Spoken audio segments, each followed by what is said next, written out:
une forme d'anniversaire. Et c'est aussi une manière de rendre un petit peu hommage aux acteurs qui ont porté ça, parce qu'au-delà des organisations, c'est aussi des personnes qui ont un peu le souci de dire on va faire avancer des sujets. Et au départ, c'est toujours plutôt bénévolement, c'est toujours une intuition. Voilà. Donc, je pense à des gens, alors pour les plus anciens d'entre nous, ils en souviendront sans doute, mais je pense à des gens comme Olivier Demag, je pense à des gens comme Thomas Hervouette, je pense à des gens comme Séverine Candelier, Olivier Branelec. Voilà, c'est tous des gens, des acteurs du covoiturage à un moment donné, et qui se sont mis autour de la table et ont commencé à organiser ces notions d'interopérabilité. Je pense aussi à même Marie Martès ou les gens de Taxi Stop avec qui on a pu expérimenter, ou même les gens du département de l'Isère ou de la Drôme avec qui on a pu expérimenter dès ces années-là des solutions d'interopérabilité. Donc, c'est pas un sujet tout neuf, voilà, même si c'est un lancement d'un nouveau standard. J'ai déjà beaucoup parlé, et je vais demander à nos intervenants d'être à chaque fois très brefs. Ils ont un timing de 10 minutes chronométré. Donc, je place tout de suite la parole à Florian Maître, que j'invite à se présenter, puisque je ne l'ai pas fait moi-même. Merci. Est-ce que vous m'entendez? Eh bien, parfait. Donc, bonjour à toutes et à tous. Déjà, avant de me présenter, merci à Mobicop et à vous, Mathieu Jacot, de me laisser introduire ce webinaire au nom du GART et ainsi participer au lancement de ce standard REDEX+. Donc, Florian Maître, vice-président en charge des mobilités à Grand Lac. Alors, c'est une petite agglomération de 75 000 habitants en Savoie, entre lac et montagne, mais surtout aujourd'hui vice-président du GART en charge des mobilités digitales. Donc, le GART, c'est une association d'élus. Je porte ainsi la parole politique forte de son conseil d'administration qui est annoté, équitablement représenté selon les sensibilités politiques, mais également selon les territoires, grâce à ses représentants régionaux, départementaux, des métropoles et des villes moyennes ou plus petites villes. Donc le GART est donc en quelque sorte le garant de l'intérêt général. Donc grâce à vos travaux, aujourd'hui, vous préparez en quelque sorte le monde d'après en matière de covoiturage, puisque en effet, avec la crise sanitaire actuelle, le covoiturage, je pense que tous les acteurs peuvent en témoigner, n'est plus forcément aujourd'hui à la mode. Les citoyens ont peur de réaliser un trajet plus ou moins long avec une personne que nous ne connaissons pas dans un lieu clos. Mais il ne faut surtout pas oublier la lame de fond que nous observions avant mars 2020, puisque le covoiturage avait le vent en poupe et le sera encore plus fortement après cette crise sanitaire. Tout comme d'ailleurs les mobilités douces et la question de la préservation de notre planète au sens large. Donc je ne doute pas qu'à la sortie prochaine de cette crise, que nous l'espérons toutes et tous très vite, les citoyens vont continuer et amplifier ce chemin tout en rationalisant leurs déplacements et augmentant le report modal vers les modes doux. Donc je peux vous assurer en tout cas que les AOM, les autorités organisatrices des mobilités, y sont prêtes. En ce qui concerne le covoiturage, peut-être un chiffre clé, puisque selon plusieurs études, on ne compte que 1,1 personne en moyenne par véhicule, et en passant simplement à 2, on pourrait réduire d'un tiers les automobiles en circulation, ce qui est pour nous, collectivités, AOM, un enjeu capital. Donc le gap entre 1,1 et 2 est important, est grand, mais preuve que vos échanges et le travail qui a été mené jusqu'alors peuvent rapidement porter leurs fruits. Donc l'étape d'aujourd'hui, est en tout cas au sens du GART, est tout aussi importante puisqu'elle vise à standardiser et donc permettre aux masses d'intégrer l'information de la même manière pour tous. Et c'est là l'enjeu principal. Donc je ne vais pas vous redire en tout cas les enjeux des masses pour nous, collectivités, AOM, puisqu'ils sont nombreux, hein, c'est agréger toutes les mobilités d'un territoire et offrir un bouquet très exhaustif aux citoyens, et c'est surtout simplifier au maximum le parcours des usagers et du coup conforter les AOM comme acteurs incontournables des mobilités, puisqu'on en a la compétence. Donc les AOM, et ça c'est tout le travail qui est fait actuellement, doivent impérativement rester au cœur du système en s'emparant de la thématique, puisqu'elle est toute récente avec la loi L'Homme, en fédérant les acteurs locaux, départementaux, régionaux et nationaux pour les grosses AOM, et en ouvrant les données tout en fixant les règles du jeu et donc de conserver la gouvernance. Et ça, c'est un enjeu aussi très capital pour nous. Donc à l'heure de l'avènement, on va dire, du numérique, le MAS sont des puissants outils de développement des mobilités pour les AOM et donc de report modal. Donc voilà en quelques mots les enjeux du MAS, mais pour revenir, on va dire, à la table ronde d'aujourd'hui, à ce webinaire, le GART, via l'intermédiaire justement de Benoît Chauvin, qui est présent et que je salue et que je remercie, pilote et anime l'écosystème MAS ainsi que la normalisation. Il s'agit pour nous, conseil d'administration du GART, d'un élément essentiel. En effet, l'importance est grande de ne pas retomber dans les travers des billettiques avec des API, donc des interfaces propriétaires à chaque industriel. Le GART, je le dis solennellement, ne laissera pas faire cela. Cela va de soi pour toutes les formes de mobilité douce, y compris le covoiturage. En gros, c'est une mobilité égale une interface commune et en open source si possible. Donc, il faut donc développer des interfaces standards. C'est donc la volonté forte et unanime des membres du conseil d'administration où nous avons évoqué ce point, ce sujet, il n'y a pas si longtemps que ça, puisqu'on était en conseil d'administration ce mardi 18 mai et une motion a été votée en ce sens. Et ce, pour les grandes ou petites AOM allant de l'Île-de-France, mobilité à Laval, où son maire et président étaient présents au conseil d'administration du GART, afin justement de démocratiser et amplifier, mais surtout de maîtriser les coûts de ces outils digitaux. Je sais, on ne va pas se mentir, qu'il existe des points d'achoppement sur ce sujet, et pour les traiter, un troisième et dernier atelier interface covoiturage sera organisé par le GART très prochainement. Donc justement, nous souhaitons au contraire que les filières deviennent acteurs d'une API unique, comme l'exemple du stationnement où le représentant de la filière, la FNMS, a pris en charge la standardisation de son interface et donc de son développement. Donc dans le déploiement, le GART porte la structuration de ses travaux avec ses partenaires, la MINT, l'UTP et le CEREMA, sans oublier l'ADEME, vous l'avez fait Mathieu, que je salue et remercie. Donc grâce au groupe de travail architecture fonctionnelle et les 6 ateliers interface, dont celui qui nous concerne aujourd'hui et que le GART coordonne, nous avons là toute la matière nécessaire pour écrire la feuille de route pour les 2 prochaines années et ainsi réussir la mise en œuvre du GART, enfin du MAS à la française, qui intéresse d'autres pays. C'est une feuille de route qui a été partagée il n'y a pas si longtemps que ça, le 29 avril. Donc la LOM, la loi d'orientation des mobilités, fait une part belle au numérique. À nous, AOM, de s'en saisir et de tirer tous ces avantages au service des citoyens et de nos territoires, et donc dans l'intérêt général. Je salue également les travaux menés au sein de la Fabrique des mobilités et je remercie la collaboration de Gabriel Plassa pour l'animation et l'écosystème covoiturage.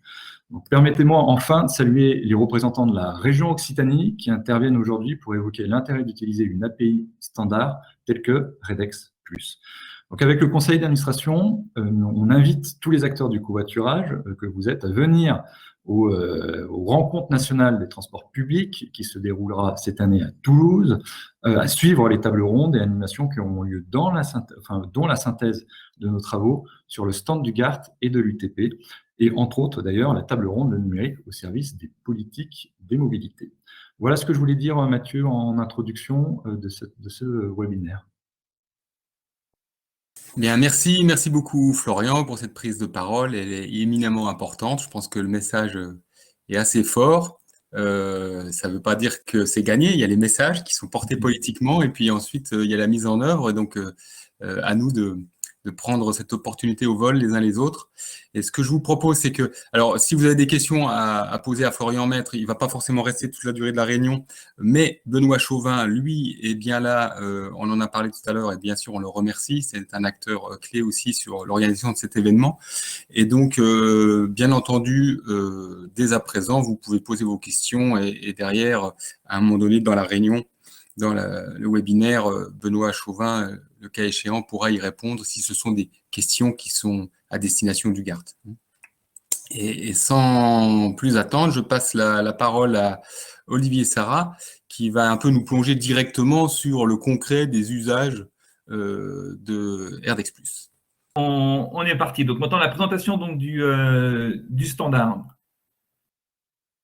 La présentation va le dérouler en 3 parties. On va d'abord présenter un petit peu les caractéristiques de ce standard, Puis, on va présenter 2 cas d'usage pour vraiment faire comprendre ce que permet le standard dans sa version initiale V2.0.0.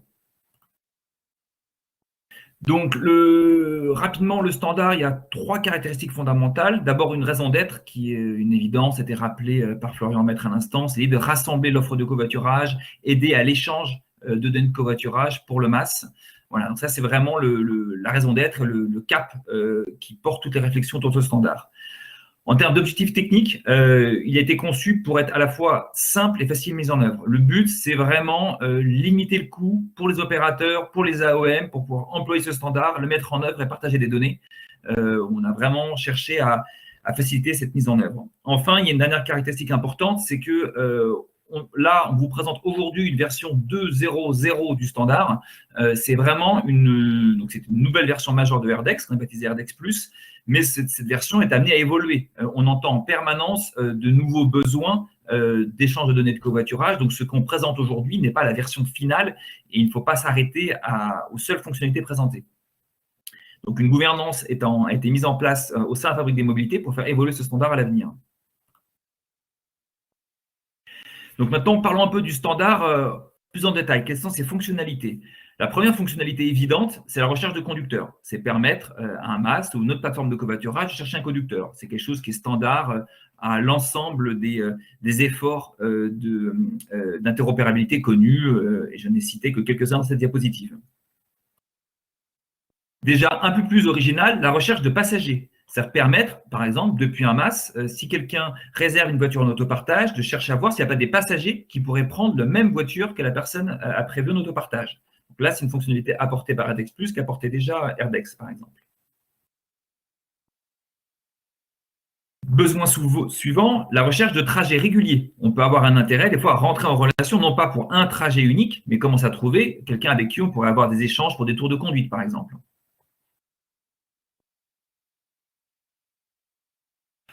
Enfin, autre fonctionnalité, la mise en relation par message. C'est une fonctionnalité historique de RDEX. Ça permet à 2 plateformes d'échanger des messages sur une offre de covoiturage et donc de permettre des mises en relation entre 2 personnes, quand bien même ils sont sur 2 plateformes différentes. Nouveauté de RDEX+ par rapport à RDEX, c'est la réservation de covoiturage. On peut non seulement changer des messages, on peut même demander à réserver un covoiturage et valider son covoiturage de l'autre côté. On verra par la suite. Enfin, la dernière grande nouveauté de RDEX+, c'est sa compatibilité avec le registre de preuve de covoiturage. Le registre de preuve de covoiturage a fait une expérimentation avec le projet Lyon Covoiturage Expérimentation, LCE, autour de Lyon, qui était un projet d'interopérabilité initialement à 3 opérateurs de covoiturage. Et donc, des travaux et des expérimentations ont été faites pour interfacer le registre de preuves avec ce projet de LCE pour permettre de faire des preuves de covoiturage en interopérabilité. Alors, ce travail a été réalisé, l'expérimentation a été concluante, mais ce n'a été fait qu'en test et ce test n'a pas été poussé encore en production. Donc, on a conçu RDEX+ pour qu'il soit compatible avec cette expérimentation, mais pour l'heure, ce n'est pas encore quelque chose qu'on peut dire qui est disponible en production. Donc, je vais continuer, je vais dérouler toutes mes diapositives, je vais essayer de passer pas plus de 10 minutes. Je prendrai vos questions par la suite. Donc, maintenant qu'on a vu un peu les fonctionnalités du standard, qu'est-ce que permet sur 2 cas d'usage exactement le standard? On va prendre le premier cas, qui est le cas historique, le cas entre 2 plateformes de covoiturage. Alors, on va raconter une petite histoire maintenant. Imaginons donc Yacine qui se connecte sur la plateforme Ridigo et recherche un Toulon-Nice. Ridigo, qui est interopérable avec Mobicop, fait une demande à Mobicop pour savoir s'il n'y a pas des trajets correspondant à cette recherche d'origine-destination. Puis, rapporte tous les résultats à Yacine, à la fois les différents résultats de Ridigo et les résultats de Mobicop. Yacine, après, analyse les résultats et trouve qu'une des offres de Mobicop lui conviendrait bien, et donc envoie un message, une demande de réservation en disant « est-ce que ça ne marcherait pas pour lundi ?» Il envoie ça via son application Ridigo à Ridigo. Ridigo, à ce moment-là, envoie, grâce au protocole RDEX+, une information à Mobicop, et Mobicop informe la conductrice en question qu'elle a reçu une demande de covoiturage. La conductrice, après, accepte cette proposition, donc informe via son application Mobicop qu'elle accepte la proposition. Mobicop reçoit l'acceptation, la diffuse à Ridigo, qui, à son tour, notifie le passager. Quelques jours plus tard, le lundi du jour de covoiturage, Florence et Yacine, tous les deux avec leur application, Yacine avec l'application Ridigo et Florence avec l'application Mobicop, covoiturent et géolocalisent leur trajet afin que des preuves de covoiturage soient envoyées par Ridigo et Mobicop au registre de preuves de covoiturage. Et lorsqu'arrive le moment où l'AOM décide de distribuer des incitatifs, si jamais il y a une AOM qui couvre ce trajet dans un programme d'incitatifs, via le registre de preuves, des incitatifs sont distribués par Ridigo à Yacine et par Mobicop à Florence. Voilà un peu la cinématique qui illustre vraiment le principe de fonctionnement de ce standard dans son état actuel. Voilà, j'espère que vous avez digéré. On va passer maintenant au deuxième cas d'usage. C'est le cas où on a un MAS et une plateforme de covoiturage qui travaillent ensemble. Donc, on repart sur une histoire un peu similaire. Cette fois-ci, c'est Isabelle qui donc recherche la même origine-destination dans un MAS. Et là, le MAS, lui, va interroger plusieurs plateformes de covoiturage. On a l'exemple ici de Réseau Pouce, Ridigo, et on pourra en citer davantage. Le MAS retourne ensuite à Isabelle une liste de résultats de recherche. Donc, avec à la fois des offres en transport en commun, des offres en covoiturage. Ici, j'ai montré que Réseau Pouce, mais c'était juste pour des simplifications d'affichage. Isabelle voit que l'offre de Réseau Pouce correspond à ses besoins, donc elle demande à réserver le covoiturage. L'application MAS est capable ensuite, via le protocole RDX+, de dire à Réseau Pouce de réserver ce covoiturage. La réservation, après, est notifiée à Armel, qui est donc conductrice dans ce cas. Armel, ensuite, accepte la proposition via son application Réseau Pouce. Réseau Pouce, après, rapporte l'acceptation de réservation au MAS et le MAS, après, notifie Isabelle. Donc, on est sur une cinématique très similaire à ce qu'on a vu tout à l'heure. Le jour du covoiturage, le MAS envoie sa preuve de covoiturage, qui est juste une preuve de mise en relation au registre de preuves. De son côté, Armel, elle covoiture et utilise son application Réseau Pouce pour se géolocaliser et faire un trajet géolocalisé. Et le registre de preuves, après, est capable de distribuer les preuves, aussi bien à Armel, on ne l'a pas noté d'ailleurs, qu'à Isabelle, en les informant que voilà, une preuve a été faite. Et dans l'expérimentation faite par le registre de preuves en interopérabilité, il est possible comme ça de mixer des preuves de niveaux différents pour reconstituer une preuve de classe A, B ou C, selon le niveau des preuves venant des deux applicatifs.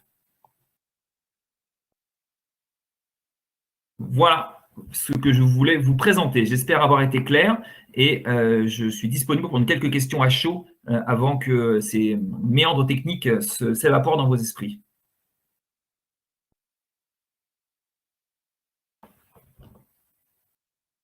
Alors, ton idée, Olivier, là, c'est de laisser passer quelques minutes pour voir s'il y a des questions, c'était ça ou... Tout à fait. Donc, à ce stade, comme il n'y a pas un gros stock de questions, vous avez le droit de prendre la parole directement pour poser votre question. Bonjour, je me permets du coup, Jean-Luc Prat, Île-de-France Mobilité. Je voulais juste, du coup, j'avoue que je suis un peu néophyte dans le sens où je découvre voilà, pas mal de sujets.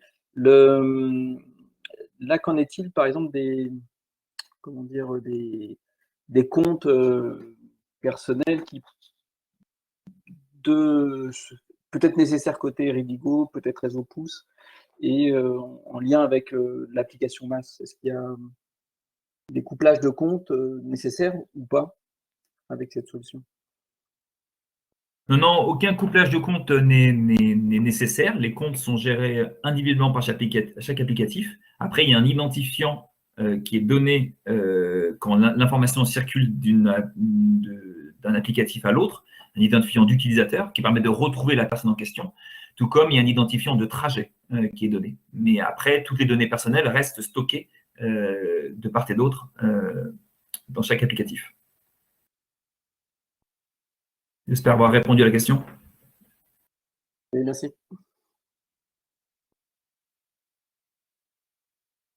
Donc, il n'y a pas de question d'éclaircissement sur ce fonctionnement, sur ce protocole. Vous parlez RDEX Plus tous couramment, c'est ça déjà?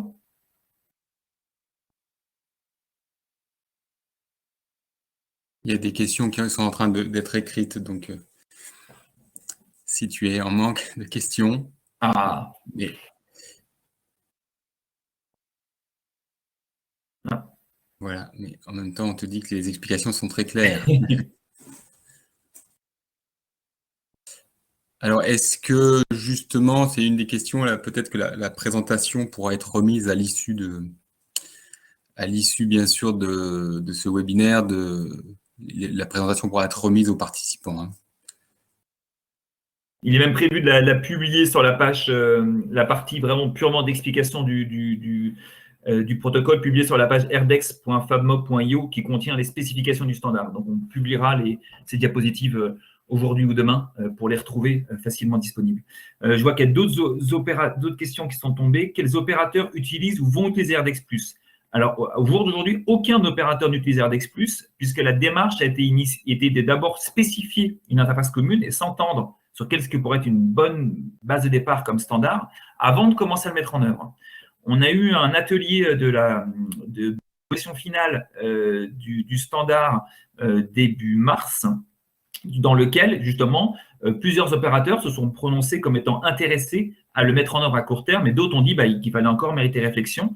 Les opérateurs qui se sont dit à court terme intéressés à le mettre en œuvre sont les 3 opérateurs que je me permets de citer dans ces diapositives, donc à la fois naturellement Mobicop, mais également Ridigo et Resopus. Et Wesgo également. Ça fait 4, je ne l'ai pas mentionné. Alors, après, je vois que les questions tombent. Comment se passe la gestion de flux monétaires? À l'heure actuelle, on n'a pas intégré la question du paiement. On a voulu commencer à permettre de faire des réservations sans paiement. La question du paiement, il y a déjà des pistes qui sont imaginées avec l'usage de technologies blockchain uniquement pour le partage de l'information de paiement, mais pour l'instant, aucun travail n'a été fait. On pourra s'appuyer notamment aussi sur le projet LCE, qui a travaillé sur ces questions de manière poussée et qui devrait passer tout leur développement en licence libre. Donc, voilà un peu ce qui est prévu pour le paiement, mais pour l'instant, cette fonctionnalité n'est pas incluse. Et enfin, la gestion du temps réel. En effet, je parle de la réservation. Il y a dans RDEX+, la possibilité de faire des recherches pour certains trajets en temps réel. Et je ne l'ai pas mentionné. Il resterait maintenant à le tester en production pour voir l'usage. Mais c'est l'un des usages possibles de RDEX+, qui était un usage historique de RDEX également. RDEX avait une possibilité de rechercher des trajets temps réel.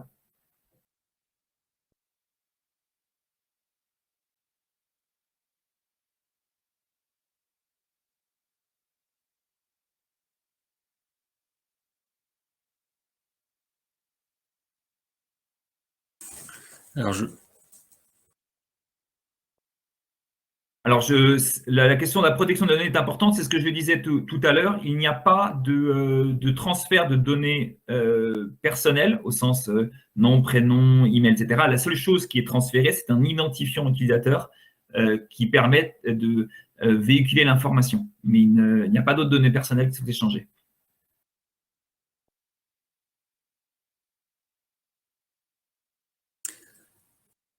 Alors, je vois une question sur un peu les arguments pour la mise en œuvre. Peut-être que c'est une question qu'on peut garder pour la suite un peu de la table ronde, où sans doute les différents acteurs qui vont témoigner pourront peut-être partiellement y répondre. Et si ce n'est pas le cas, eh bien à ce moment-là, on reprendra plus en détail cette... Je peux peut-être évoquer quelques pistes. Très bien, allons-y maintenant. Florian Maître, eh bien, c'est la volonté des autorités organisatrices de mobilité. Donc, le GART est bien le représentant de cet acteur, il vous l'a dit. Ça veut dire que on va pousser ces informations auprès de nos adhérents et on va les inciter à mettre dans leur cahier des charges de leur masse l'utilisation des standards. Donc, comme il l'a évoqué tout à l'heure, il y a l'exemple du stationnement avec la FNMS qui sont en train de préparer leur API, donc leur interface. On a d'autres acteurs qui ont déjà préparé. Il y en a d'autres encore, comme pour les bornes de recharge électrique, la FIREF, qui sont en train de préparer aussi leur interface. Et donc, on mettra dans les cahiers des charges que les MAS se connecteront à partir de tels standards. Et l'objet, c'est que et c'est ce que l'on veut, c'est que chaque corps de métier, filière, fournisseur de modes ou de services, viennent, s'entendent entre eux, développent leurs standards, le font tourner, le font vivre et peuvent utiliser des supports. Hein. Là, je crois que pour vous, au niveau de la fabrique des mobilités, il y a une très bonne animation de l'écosystème pour pouvoir arriver à bien mettre tout ça autour de la table avec la preuve de covoiturage, et on voit bien l'interaction qu'il y a et qui est important. Et voilà comment on va inciter les acteurs à utiliser ce type d'outils. Alors, RDEX Plus a peut-être encore quelques évolutions à apporter techniquement pour être le standard qui représentera le covoiturage. Ça, c'est à vous de voir ça en interne et dans l'écosystème. Mais la volonté est claire. Les élus du conseil d'administration du GART sont représentatifs des réseaux de transport. On a plus de 220 adhérents, donc 220 autorités organisatrices de transport. Et en général, quand on leur donne comme préconisation de faire quelque chose, les 2 tiers le font. Donc l'intérêt, il est là. Et la façon d'emmener les acteurs vers des choses qui sont bien faites, bien gérées et qui permettent d'avoir l'équité et d'avoir l'exhaustivité de fonctionnement. Et donc, on a intérêt d'avoir des standards pour chacun des points. Je pourrais vous fournir à Olivier et Mathieu pour vous fournir des informations, les liens pour accéder, où je les mettrai dans le chat tout à l'heure, pour accéder au replay du webinaire des ateliers, des interfaces qui évoquent justement les stratégies qu'on va développer. Il faut savoir aussi que le GART préside la normalisation. Et donc, je préside pour le GART la commission de normalisation qui est en charge de tous les échanges de données, de la billettique, des systèmes d'information, ce qu'on appelle la CN03. Je préside aussi le groupe de coordination des ITS, c'est toutes les réflexions ITS, travaux ITS entre l'automobile, le ferroviaire et l'infrastructure routière et les transports publics. Et dernièrement, j'ai été nommé vice-président du comité stratégique de la normalisation pour la logistique et les transports. Tout ça pour mes élus du conseil d'administration et l'ensemble de nos adhérents. Donc là, on va faire la publicité de tous ces travaux-là, de toutes ces utilisations de standards et d'interfaces, et d'où l'intérêt d'aller loin là-dessus et que vous entendiez et vous trouviez le bon compromis pour l'interface. Et je pense que là, on a déjà un bon produit. Merci Benoît. Alors, les questions continuent à tomber. Donc Olivier, je te laisse voir si c'est des questions auxquelles tu peux répondre maintenant ou si c'est à renvoyer à plus tard. Tu as encore quelques minutes si tu le souhaites. Oui, alors pour la question de Patrick, le montant de la transaction est communiqué. C'est une information capitale avant de réserver. Donc, ça fait partie des informations qui sont communiquées. Il y a tout un modèle dans RDEX Plus sur la question du prix. D'accord. Donc, et après, c'est plus un commentaire.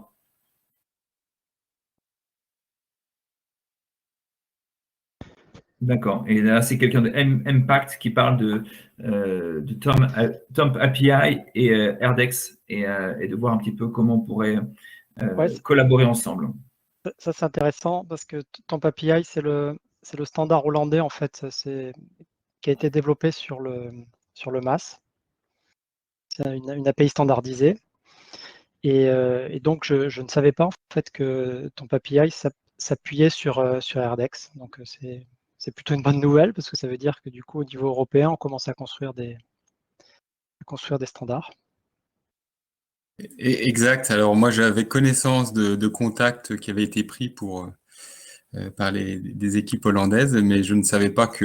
c'est marqué dans l'histoire, hein, cela dit. Donc, je ne sais pas si c'est encore utilisé aujourd'hui. En tous les cas, ça veut dire qu'il y a des choses déjà communes qui sont construites et c'est de bon augure, en effet, pour la suite au niveau européen. Temp API, c'est un travail qui est en cours et enfin, qui est disponible, mais qui est très récent, hein. Je vous partage le lien. Et qui couvre en fait plein de modes. Et donc, c'est récent, hein. C'est récent. Super. Et pour terminer la question, RDEX V1 était pas en français. La documentation technique était un peu en français, mais le standard était écrit en anglais. Et RDEX Plus, on a fait le choix d'écrire toute la documentation technique et toutes les spécifications en anglais. Donc, si vous allez sur la page rdex.fabmob.io, vous verrez les spécifications sont intégralement en anglais. Ça, c'est la réponse à Gaston.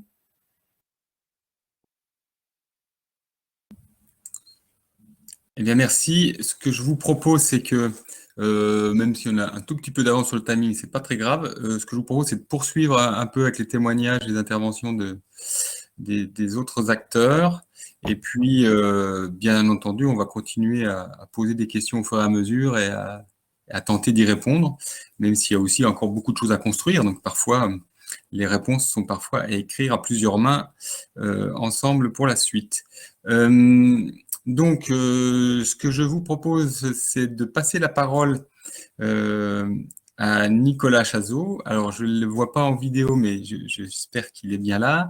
Et donc, je précise quand même qu'on est sur des interventions de techniciens, pas forcément d'élus. Donc, bien sûr, les prises de parole sont des prises de parole qui n'engagent pas les structures. Ils ne sont pas représentants d'une structure aujourd'hui, quel qu'il soit. Voilà.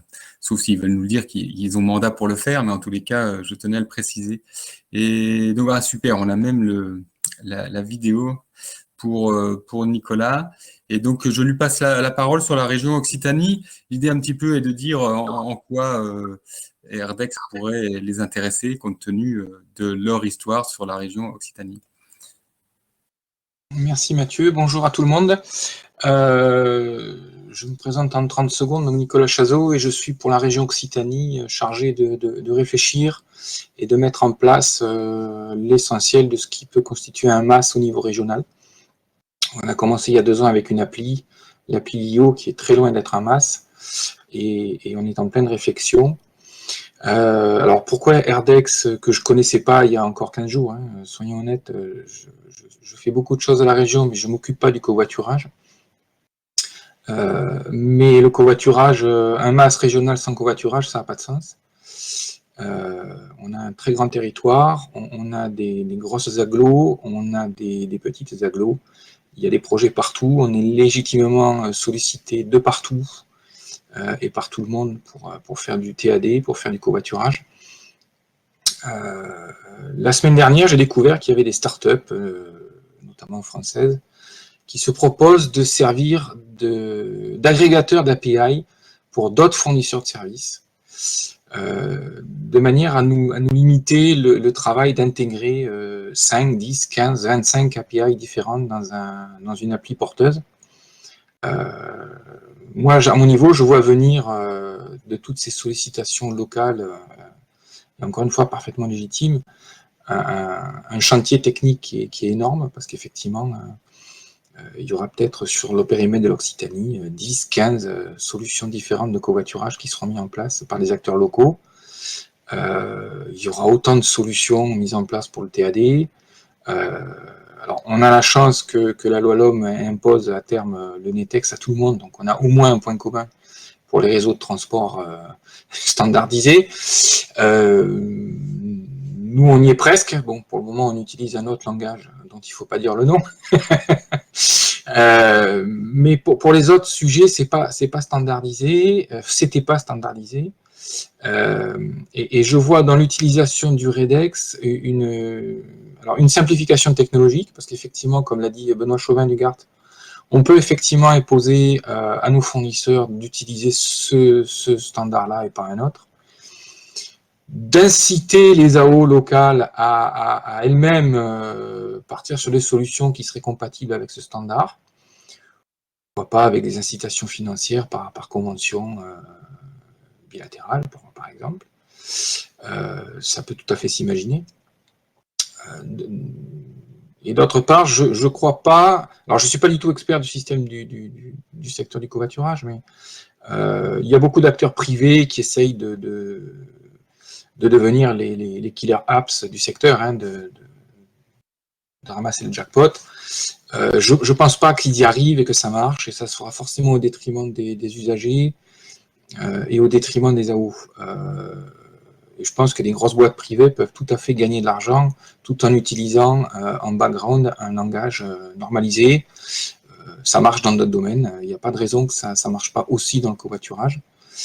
Donc effectivement, un standard, alors c'est un standard qui est proposé, hein, à nous de le pousser, de le faire évoluer. Mais j'y vois vraiment une fenêtre de tir technologique assez intéressante pour notre projet d'ici à 2 ans. Voilà. Je mentirais en disant qu'on va poursuivre le MAS régional en attaquant directement avec du Redex et du covoiturage. On n'est peut-être pas prêt. Ça, c'est mon collègue Bertrand Buineau qui s'en occupe, qui pourrait mieux le dire que moi.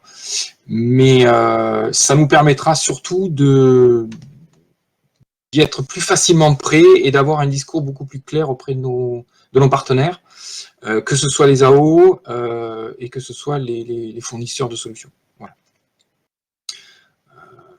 Maintenant, je peux répondre à vos questions s'il y a besoin. Merci Nicolas. Ce que je vous propose de faire, c'est là toujours pareil, hein, donc n'hésitez pas vous pouvez bien sûr poser vos questions par écrit. S'il n'y a pas beaucoup de questions, vous pouvez aussi tenter de prendre la parole directement en ouvrant votre micro. Mais ce que je vous propose peut-être, c'est d'enchaîner les 3 témoignages là avec Arnaud et Jean-Baptiste, et peut-être avoir un peu plus un débat et des questions-réponses groupées pour la suite. Alors, ça tombe bien, il y a un peu Nicolas Chazot qui disait pour la région Occitanie, je pense qu'on peut utiliser des standards sans forcément mettre en péril les modèles économiques des acteurs. Donc, ça fait un peu partie des questions qu'on peut tous se poser, et notamment pour ce qui concerne des opérateurs. Alors, peut-être que Arnaud Delcasse, dans son témoignage, donc il est directeur de Ridigo, il va pouvoir un petit peu répondre à ces questions, peut-être aussi revenir sur la question du paiement et de l'innovation, puisqu'il était partie prenante sur LCE. Donc ça fera peut-être partie des questions complémentaires auxquelles il pourra répondre, et puis peut-être nous dire, lui, de son point de vue, en quoi ça peut faciliter la vie, en effet, des AOM. Les AOM en ont l'air convaincus. Est-ce que le point de vue de l'opérateur le confirme? Et avant de te laisser la parole, Arnaud, j'en profite aussi pour remercier les acteurs, je ne l'ai pas fait tout à l'heure, qui ont participé à l'élaboration de ce RDEX+, en fait. Hein. Donc, j'ai parlé tout à l'heure de l'histoire en 2011, mais depuis 2 ans, même s'il y a eu un petit coup de boost là, sur les quelques derniers mois, il y avait eu un travail, notamment avec un certain nombre d'acteurs, Instant System ou IOP. Alors, parfois, c'est des acteurs qui, entre guillemets, disparus, mais peu importe, il y a bien eu des contributions de Franck Rougeau, Yann Herouette, et bien sûr Arnaud, de manière très forte sur ces derniers mois. La parole est à toi, Arnaud. Bonjour à toutes et tous. Effectivement, merci Mathieu et Olivier, avec qui on a échangé de manière importante sur RDEX+. Donc moi, je suis Arnaud Delcasse, je suis dirigeant d'une société coopérative aussi, comme Mobicop. Donc on partage un certain nombre de valeurs et au moins on arrive à coopérer ensemble, qui s'appelle SCity.coop et qui développe des solutions de mobilité durable et solidaire, et notamment une application autour du covoiturage qui s'appelle Ridigo. Nous, effectivement, on travaille depuis pas mal de temps, et c'est quelque chose qu'on défend. Les enjeux d'interopérabilité. On a participé avec la métropole du Grand Lyon et l'IRT System X à l'émergence du projet LCE. Je crois qu'Olivier disait tout à l'heure que c'était un projet qui allait être open sourcé prochainement, donc qui a vocation à devenir en commun, et nous on fera en sorte que ces différents projets qui émergent sur l'interopérabilité puissent à un moment donné converger entre eux et s'appuyer sur un standard commun. Et voilà, donc quand Mobicop et d'autres au sein de la fabrique des mobilités ont voulu avancer sur l'interopérabilité. Nous, il était naturel qu'on participe à ces échanges-là et qu'on essaie de construire ensemble quelque chose qui pouvait être un standard et si possible le standard de référence sur les questions d'interopérabilité de données de covoiturage. Donc j'ai commencé sur peut-être un aspect pourquoi un standard, donc sur l'aspect facilitation de la vie des AOM, mais aussi des opérateurs, parce que je pense que c'est un intérêt aussi pour les opérateurs qu'un tel standard émerge. Et aujourd'hui, quand on regarde la mobilité, il y a plein de standards. On citait Netex tout à l'heure, on ne voulait pas citer GTFS et d'autres, Netex d'ailleurs qui est sur les transports en commun, mais il y a aussi des travaux sur Netex avec Netex Part 5 et Netex for New Modes qui s'intéresse à plus que les questions de transport en commun et qui aborde également les enjeux covoiturage, mais c'est pas quelque chose qui aujourd'hui est finalisé et qui est largement déployé.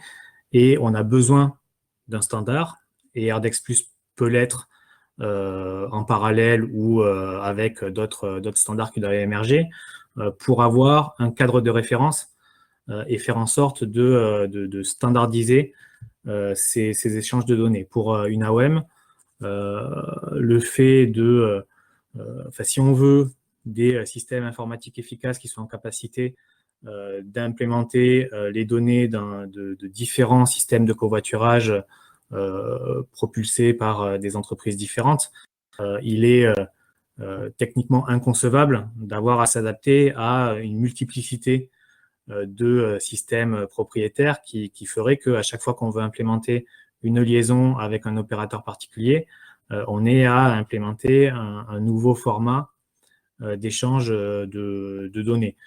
Donc en ça, l'émergence de Airdex Plus et de standards à ce niveau-là, elle est nécessaire pour les AOM pour faire en sorte qu'une implémentation permette d'avoir accès aux données de l'ensemble des opérateurs qu'on veut intégrer dans son système et ne pas avoir à réimplémenter à chaque fois quelque chose de spécifique. Donc par rapport à l'utilisation de l'argent public, c'est quelque chose qui est plus efficace et qui évidemment s'impose.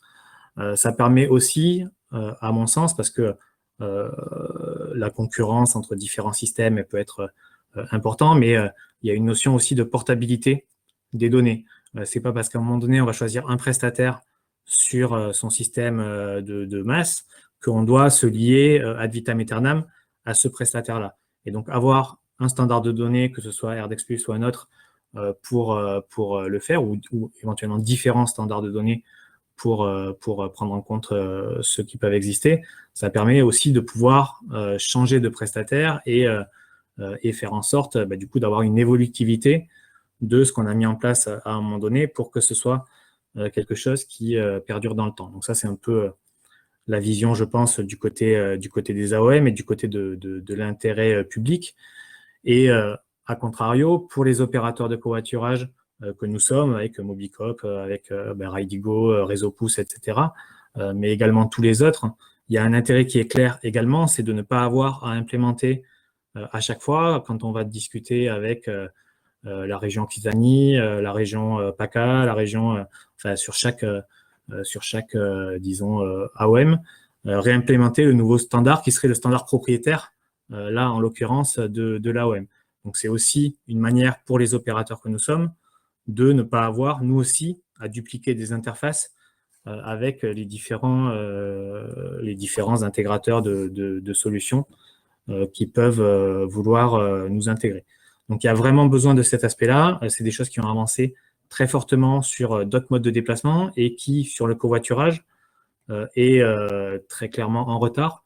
Et donc l'émergence de la proposition Airdex Plus, c'est quelque chose qui est, que nous, en tout cas, on trouve très positif. Pour les opérateurs de covoiturage, il y en a certains qui diraient qu'il peut y avoir des enjeux sur les modèles économiques, sur l'accès à leurs données, qui sont des données qui, pour eux, sont importantes dans leur stratégie. Nous, on ne pense pas que ce soit un frein à l'adoption par l'ensemble des opérateurs d'un standard tel que RDEX+.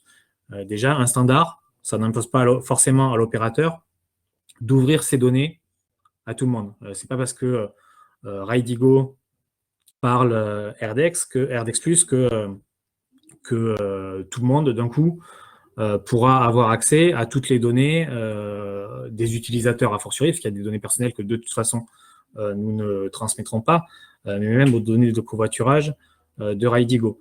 Finalement, les opérateurs de covoiturage peuvent choisir à qui ils ouvrent l'accès à leurs données et aux données de covoiturage qui sont dans leur base de données. Techniquement, on peut décider que si on a un partenariat avec la région Occitanie, on ouvre à la région Occitanie, mais que par ailleurs, on a besoin d'une convention, donc on va le fermer aux autres régions avec qui on n'a pas une convention. Donc, ce n'est pas un frein pour les opérateurs de covoiturage d'implémenter ce standard dans le sens où ils peuvent quand même choisir qui accède à ces données, qui n'y a pas accès, et éventuellement, ils peuvent, si c'est leur modèle économique, nous, c'est pas le nôtre, mais décider de donner un accès contre rémunération, etc., à certains AOM et à d'autres non. Donc, ça ne bride pas, disons, la liberté en termes de modèle économique que les opérateurs de covoiturage peuvent avoir. Ça, c'est un peu une première facette. Moi, je pense, au-delà de ça, que dans tous les cas, l'idée de se dire que on a notre système avec nos données et on va absolument vouloir les protéger est un non-sens. Aujourd'hui, pour créer de la valeur sur les différentes plateformes de covoiturage, il faut les ouvrir. Le covoiturage n'est pas une modalité de déplacement assez répandue pour qu'un opérateur individuellement puisse se dire qu'il est le maître de la chose et que tout seul, il puisse répondre à l'ensemble des besoins de déplacement qui existent sur l'ensemble des territoires en France. Donc, en ça, les notions d'interopérabilité que permettent RDEX et le fait de pouvoir travailler en coopération, que ce soit en coopération entre opérateurs différents ou en coopération territoriale, parce que je crois aussi que la coopération entre les acteurs privés qui apportent un certain degré d'innovation dans le secteur de la mobilité et les acteurs publics existants et historiques qui sont les garants de l'intérêt général sur leur territoire, c'est quelque chose qui est important. Et donc, pouvoir retranscrire cette nécessité de coopération sur un plan technique par de l'interfaçage entre des systèmes d'opérateurs privés et les opérateurs publics, et même entre les opérateurs privés entre eux, permet d'avoir un meilleur fonctionnement. Se dire que si on fait de l'interopérabilité avec Mobicop, les utilisateurs de RIDIGO peuvent avoir accès à tous les autres utilisateurs de RIDIGO en termes de covoiturage, mais également aux utilisateurs de Mobicop, et vice-versa, permet d'avoir un fonctionnement qui, vis-à-vis de nos clients, de nos utilisateurs, est plus efficace que si on restreignait, en termes de proposition de valeur, simplement les covoiturages possibles aux utilisateurs de RIDIGO. Donc ça, je pense que c'est vraiment quelque chose qui est important, qui n'est pas forcément la vision majoritaire de tous les opérateurs de covoiturage, mais que je pense qu'on la partage avec Mobicop et qu'on doit vraiment défendre, parce que c'est cette notion de commun et de coopération qui fera que ce type de pratique fonctionnera de manière plus efficace qu'elle ne fonctionne aujourd'hui.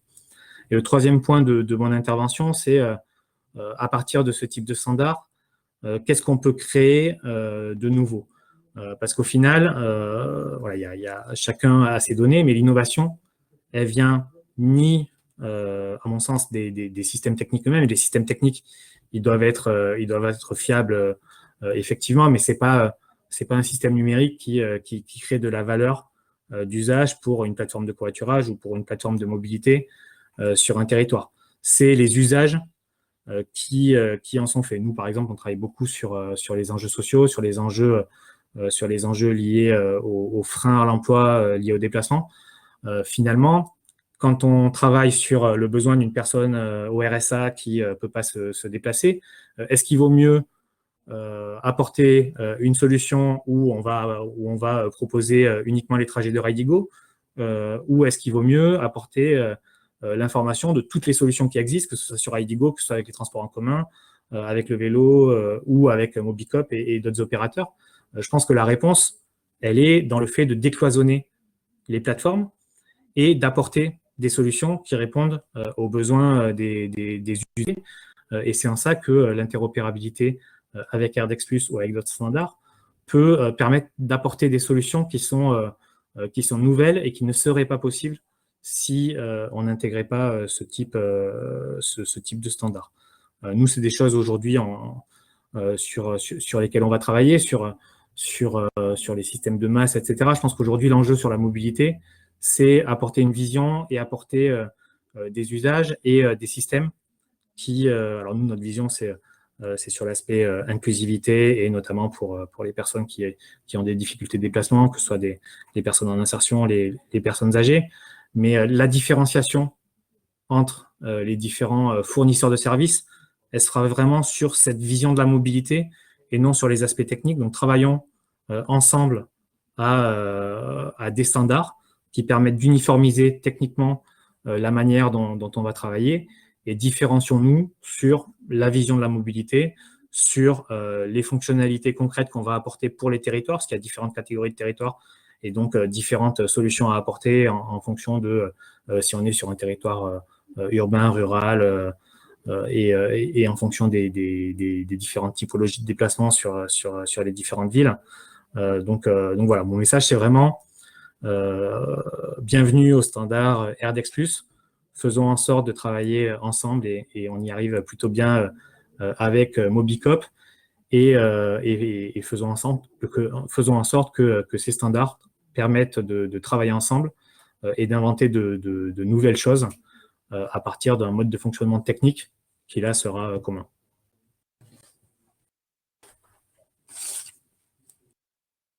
Merci Arnaud. Alors j'ai une petite question complémentaire avant de passer la parole à Jean-Baptiste Autissier.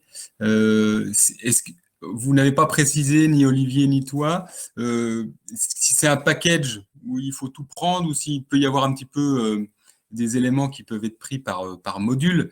En gros, est-ce que en effet, on peut se contenter de faire de la recherche de ce qui se passe et puis éventuellement, comme ça se fait traditionnellement, basculer chez l'opérateur de service, privé ou public d'ailleurs, pour aller plus dans le détail. Donc ça, c'est souvent le niveau 1 qui est utilisé dans les masses, dans les SIM. Est-ce que ça est toujours possible ou alors est-ce que techniquement il y a des contraintes qui feront que on prend le package complet, y compris la mise en relation? Ou alors est-ce que c'est encore des questions qui sont ouvertes? Je ne sais pas si Arnaud, tu peux répondre ou Olivier. Mais… Alors, je ne sais pas si je comprends très bien la question, mais effectivement, je pense que de toute façon, quand on parle d'applications de mobilité, il y a des questions d'expérience utilisateur qui sont différentes dans un système et dans un autre, il n'y a pas les mêmes enjeux sur un MAS à destination du grand public sur un territoire que dans une application strictement centrée sur le covoiturage qui va peut-être en soi être plus efficace sur le covoiturage, mais pas répondre à l'ensemble de manière homogène à l'ensemble des besoins de déplacement du territoire. Il peut y avoir des opérateurs qui vont se spécifier sur des enjeux avec les entreprises, avec les personnes en insertion. Nous, par exemple, on a des solutions pour les employeurs pour développer le covoiturage en entreprise qui ne sont pas les mêmes que les solutions qu'on propose à un plan local pour l'insertion et l'emploi ou une mission locale sur l'accompagnement de ces publics qui ont potentiellement des enjeux de fracture numérique, etc.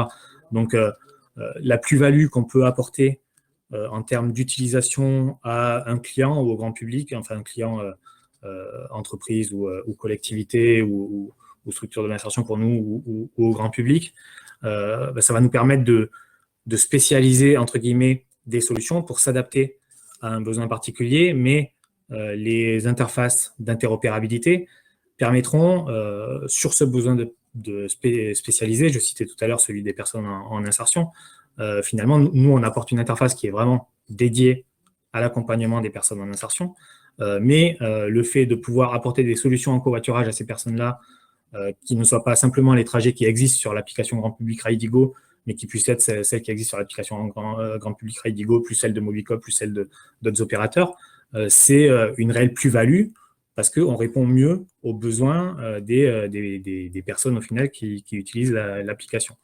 Donc l'enjeu de ces standards, c'est de pouvoir s'appuyer dessus pour répondre mieux aux axes spécifiques que chacun essaie d'apporter à ses clients ou en termes d'application grand public. Je ne sais pas si ça répond exactement à la question ou pas, mais c'est ma réponse. Je crois que ça a été plus large et c'est très bien de parler globalement des interfaces et des univers et de l'ergonomie, des parcours utilisateurs qui peuvent être différents, mais qu'on peut choisir le niveau de dénominateur commun dont on peut avoir besoin. Et puis j'ai triché puisque j'ai posé une question alors que j'ai dit à tout le monde que on les prendrait après vos 3 interventions. Donc il y a bien une question, mais on se la garde sous le coude. Et je propose de passer la parole tout de suite à Jean-Baptiste Autissier, qui lui va un peu nous donner le point de vue de l'État, qui est aussi un opérateur, mais là c'est plus sans doute une prise de parole en tant que facilitateur que Jean-Baptiste va nous donner sur ces questions d'interopérabilité, sur les outils qui peuvent exister, qui peuvent être appuyés ou mis à disposition par les services du ministère. Merci Mathieu, bonjour à tous. Alors Jean-Baptiste, je te coupe parce que je pense que c'est le cas pour tout le monde. Le son n'est pas très bon, alors je ne sais pas si tu es loin de ton micro ou… Dans ce cas, tu veux tenter autre chose? Enfin, on peut le faire, hein, mais si on peut améliorer…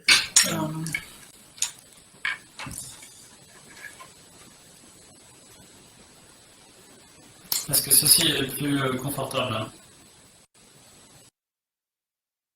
Alors, essayez encore. Est-ce qu'on m'entend mieux comme ça? J'ai l'impression que ça ne change rien, mais on entend quand même, hein, pas de problème. Allons-y. Ok, allons-y. Donc, Jean-Baptiste Autissier, je suis ingénieur à la mission innovation du ministère des Transports, à la DGITM. Et alors, moi, je ne fais pas de la mise en œuvre d'RDX, mais je parlais des politiques publiques du ministère sur différentes thématiques qui ont pour but de faciliter la mise en œuvre du covoiturage, notamment son intégration dans les masses. Alors, tout d'abord, la politique du covoiturage. Je ne vais pas revenir sur pourquoi le covoiturage est intéressant et pourquoi le soutien au ministère. Je pense que tout le monde connaît ces sujets-là. Il y a un besoin d'alternatives au déplacement en véhicule individuel. Alors, en zone peu dense, mais pas que, également en pleine urbain, etc. Et c'est avec la LOM notamment, un des enjeux un des sujets qu'on a voulu soutenir grâce au plan covoiturage qu'on a lancé à l'automne 2019. Alors, depuis l'automne 2019, on a eu un certain nombre de réalisations pour avancer là-dessus, sur l'intégration du covoiturage dans le forfait mobilité durable, la possibilité pour les AOM, et on va voir plus tard sur le MAS, ça a un impact, la possibilité pour les AOM de subventionner le covoiturage courte distance, qui peut avoir besoin de ce soutien pour trouver son modèle économique. Le registre de preuves, que certains intervenants ont déjà évoqué, qui permet de valider, de donner une preuve de ce covoiturage, de cette mise en relation, et de notamment verser ces subventions. Donc, le registre, c'est vraiment un outil qui est en développement aujourd'hui, hein, qui continue à s'étendre et qui a de plus en plus de succès auprès des collectivités. Et c'est vraiment un outil qui est à disposition de ces collectivités pour mettre en place un plan d'aide et un plan de subvention au covoiturage courte distance. Et c'est clé en main, entre guillemets. C'est un outil qui a vraiment simplifié et qui veut simplifier votre action sur le sujet. Également, alors Benoît Chauvin l'a cité dans le chat, l'Observatoire du covoiturage, qui permet d'évaluer l'effet de ce plan covoiturage et de mesurer les évolutions, les reports vers ce mode de transport. Et puis un dernier point que l'on pousse encore, alors, parfois des difficultés, mais sur le développement des voies réservées qui, à l'entrée des grandes agglomérations, se veut également un des moyens de favoriser ces déplacements en covoiturage, ou en tout cas d'augmenter la densité, en tout cas le nombre de passagers à l'intérieur des véhicules. C'est un enjeu très important, à la fois pour la congestion et puis libérer de l'espace. Donc voilà, on a cette brique du covoiturage. Le covoiturage, on a souhaité que ce soit un des éléments qui soit intégré dans les masses. Alors, le MAS, la vitesse de service, voilà, je ne explique pas. Dans la norme, l'article 28.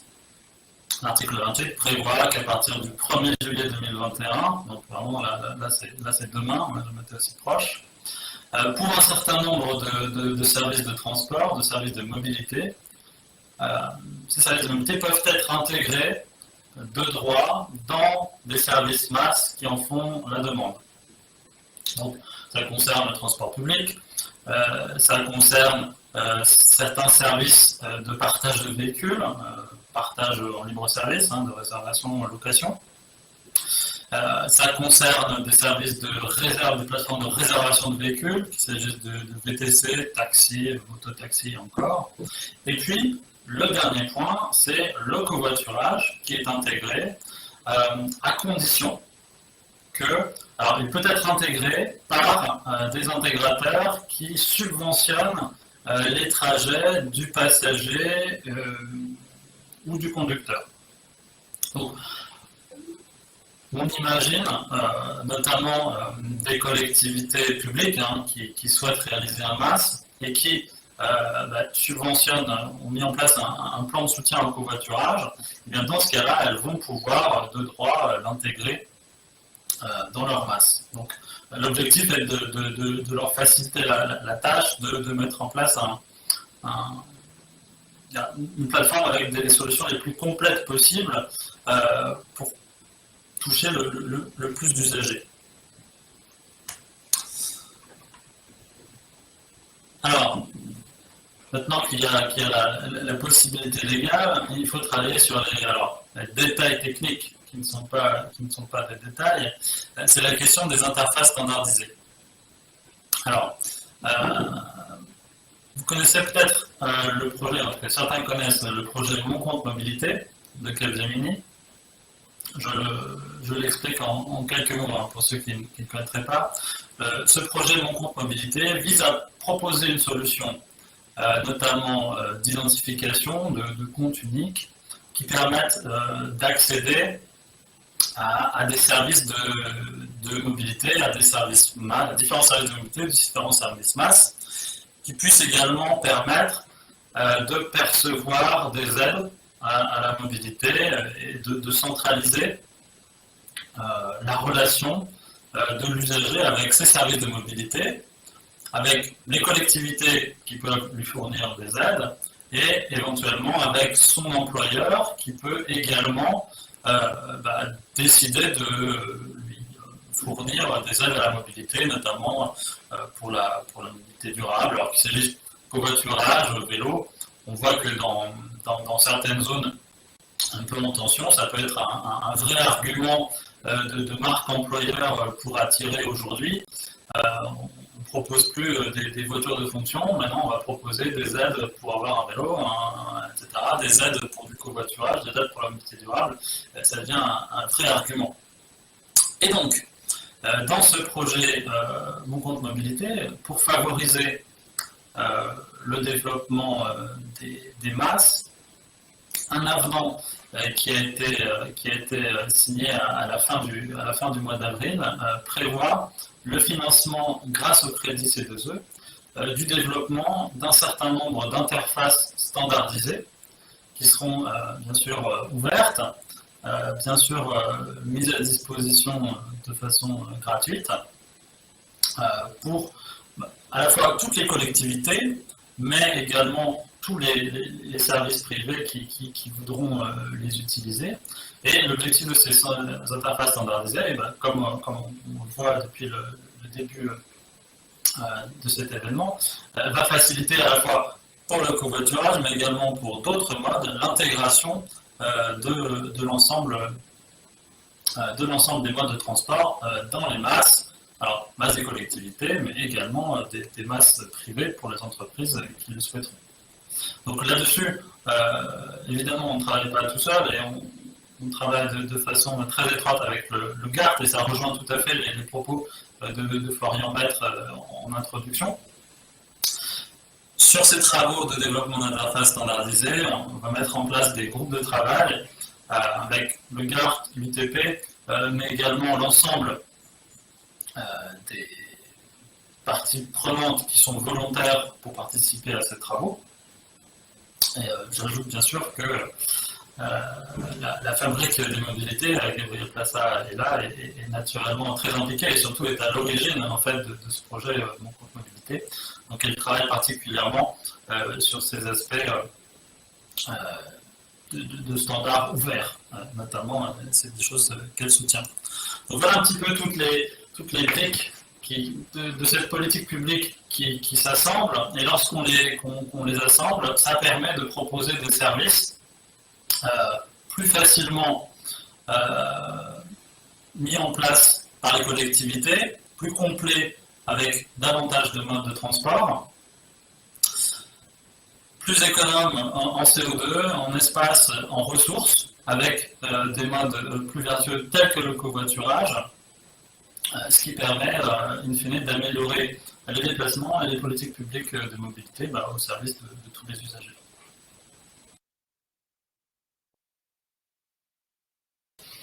Merci Jean-Baptiste. Alors, maintenant on a fait une première phase, on aura Gabriel peut-être qui fera sans doute une synthèse un petit peu, et puis il nous dressera des perspectives, mais peut-être que, d'ailleurs il ne se prive pas, et c'est très bien, de nous alimenter au fur et à mesure en référence, en lien, donc c'est très riche, c'est aussi une manière d'intervenir. Est-ce que maintenant, place aux questions, il y en avait une qui était mentionnée sur peut-on envisager de créer des communs numériques avec les données, avec la création de valeur pour tous? Alors, je crois que vous avez un peu répondu les uns et les autres au fur et à mesure, mais pas complètement.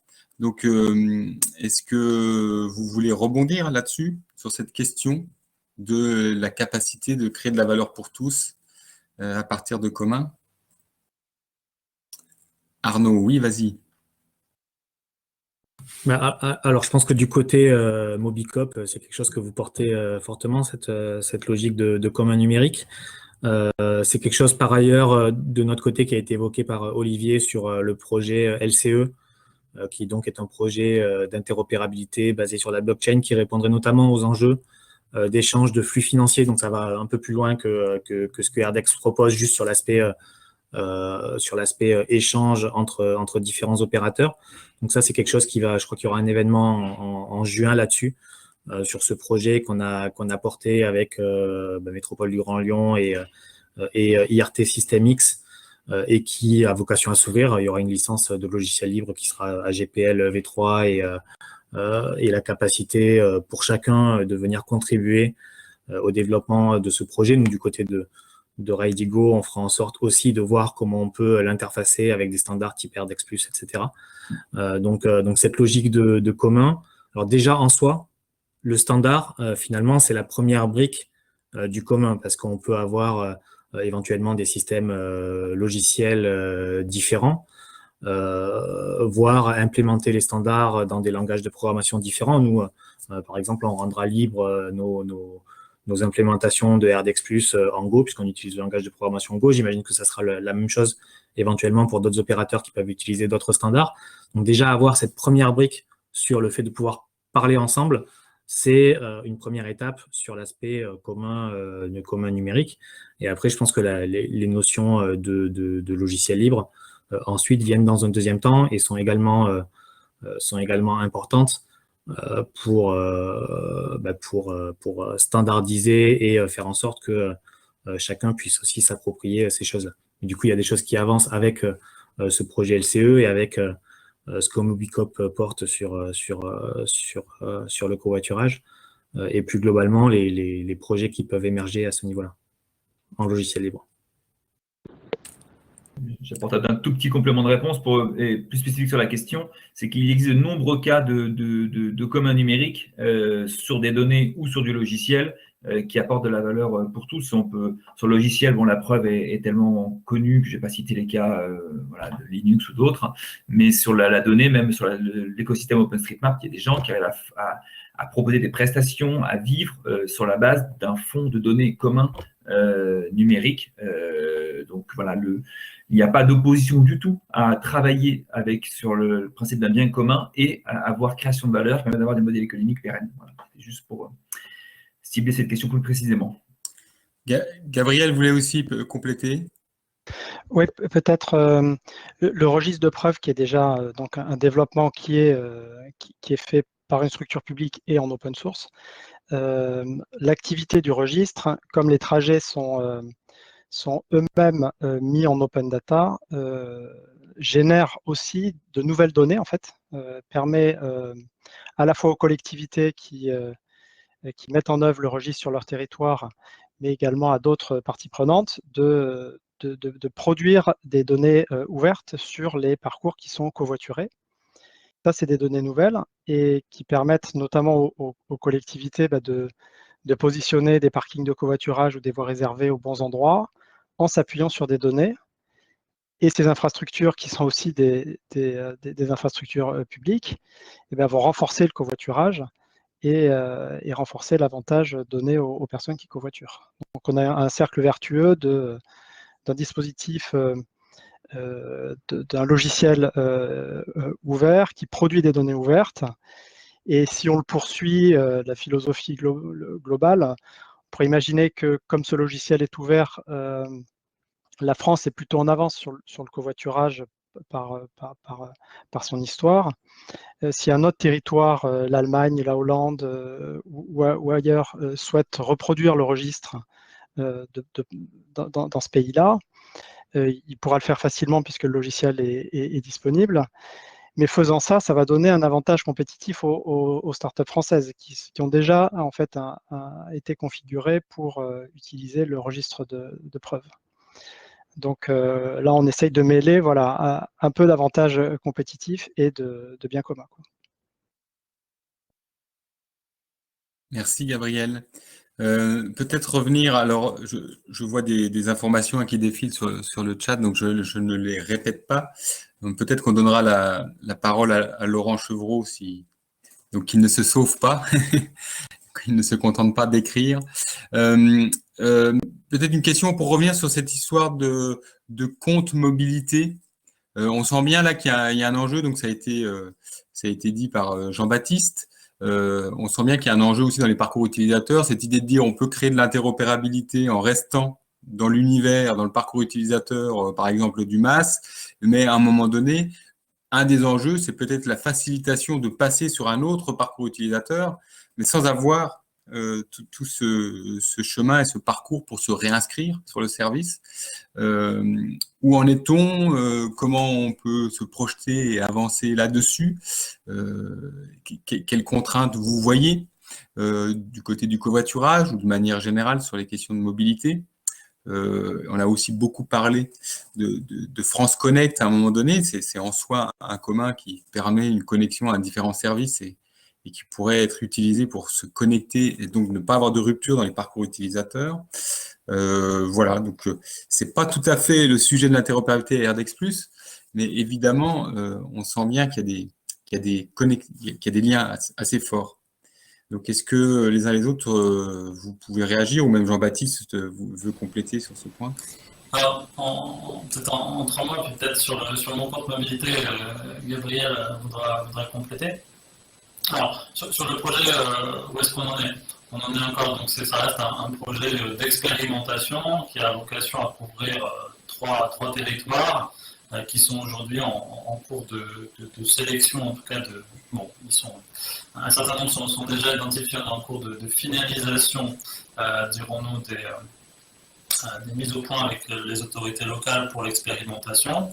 Après 2022, à la fin de cette expérimentation, mon compte mobilité, ce sera un commun qui pourra être accessible à tous et généralisé, réutilisé, soit comme une plateforme, soit en marque blanche, et il pourra être entièrement réutilisé, paramétré, personnalisé par une collectivité ou une entreprise privée qui le souhaiterait. Sur la partie interface standardisée, ce sont des travaux qui vont démarrer. Et pour toute personne qui souhaiterait être associée à ces travaux, vous êtes tout à fait les bienvenus pour rejoindre les groupes de travail du GART, de l'UTP, qui vont se lancer sur le sujet. Benoît Chauvin vous accueillera avec grand plaisir. Sur cette brique essentielle de la connectivité, alors France Connect, effectivement, c'est une brique dont la cible a vocation à s'étendre. Aujourd'hui, elle va s'étendre dans certains domaines, notamment celui des transports. Pour l'instant, on est au stade de l'expérimentation sur un nombre restreint de services. Mais la volonté du gouvernement là-dessus, c'est de l'étendre. Voilà, si les expérimentations sont concluantes, si les capacités le permettent, d'avoir cette brique qui pourrait être au service des usagers. Et enfin, dernier point sur un nouveau service qui est en cours de déploiement, qui est déjà opérationnel en partie, qui est celui des API. Donc d'une API à destination notamment des services de transport. Donc sur api.gouv.fr, vous pouvez, alors ça s'adresse plutôt à des collectivités, vous pouvez vérifier en fait qu'une personne a bien un statut, par exemple, qui donne droit à une tarification sociale ou une tarification réduite. Alors qu'il s'agisse du chômage, qu'il s'agisse du statut d'étudiant, etc. Donc, avec cette API, on diminue le travail de vérification, on facilite le parcours usager, il n'y a pas à renseigner 20 fois tous les ans toutes ces attestations, etc. Et donc, on facilite le parcours, on facilite le recours aux aides qui existent. Et donc, ce sont des éléments, pour moi, que je pense vraiment essentiels d'une bonne politique publique de transport. Ouais, peut-être deux mots en complément sur le compte. Effectivement, l'idée du compte mobilité, c'est de simplifier le parcours utilisateur pour passer d'un opérateur, d'un MAS à l'autre. Et puis, ça permet, comme l'a mentionné à l'instant Jean-Baptiste, à une collectivité finalement d'inventer des incitatifs qu'aujourd'hui, elle ne pourrait pas mettre en œuvre. Et même de les moduler, voilà, avec des informations qu'elle aurait du mal à gérer, le niveau de revenu ou d'autres, notamment grâce à France Connect. Donc, le but du compte, c'est de produire une ressource neutre, utilisable par tout le monde, en open source, et également, et ça, je commence déjà un peu à donner des éléments de conclusion aussi, c'est que on commence déjà à nouer des échanges à l'international, parce que la Hollande, la Belgique sont arrivés à peu près à la même conclusion, que le compte, c'est quand même un endroit stratégique. Il ne faut pas que ça soit pris par un acteur privé. Google et Facebook ont déjà des comptes et on sait la puissance que ça peut avoir. Donc c'est plutôt aux acteurs publics de se positionner à cet endroit-là. Et idéalement, de construire quelque chose qui soit à l'échelle de l'Union européenne, quoi. Donc ça, c'est la vision ultime. Et là, voilà, pas à pas, on a un projet qui est à peu près à mi-parcours.